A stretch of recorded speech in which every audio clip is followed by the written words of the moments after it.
మళ్ళీ అక్షయ పాత్ర వాళ్ళు మన ఇంటికి గెస్ట్లు వస్తున్నారుగా, ఆహా సో మళ్ళీ 10 people వండుతున్నా. మొన్న మన అక్షయ్ పాత్ర గురించి వీడియో పెట్టినప్పుడు చాలా మంది అడిగారు వెజ్ పలావ్ రెసిపీ పెట్టండి అని, సో అందుకని ఈ వీడియో చేస్తున్నా. ఫస్ట్ అయితే ఆయిల్లో మసాలా దినుసులతో పాటు పచ్చిమిర్చి, ఆనియన్స్, కొంచెం సాల్ట్, పసుపు వేసి అన్ని మగ్గించుకోవాలి. ఆయిల్ తేలాక ఇలా జింజర్ గార్లిక్ పేస్ట్ వేసుకోండి.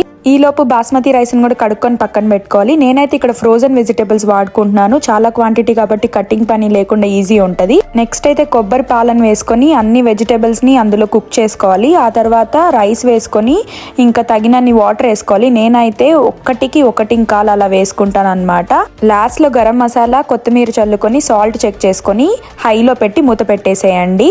సో కొంతసేపు తర్వాత మీకు వాటర్ అంతా ఎమిరిపోయింది అన్నప్పుడు సిమ్ లో పెట్టేసుకోండి. మీకు దమ్ము చక్కగా అవుతుంది అండ్ కింద కూడా మాడకుండా ఉంటది. సరే రైస్ ఎంత పలుకులుగా ఇంకా లాస్ట్ లో చివర్లో కూడా మాడకుండా ఎంత బాగా వచ్చిందో.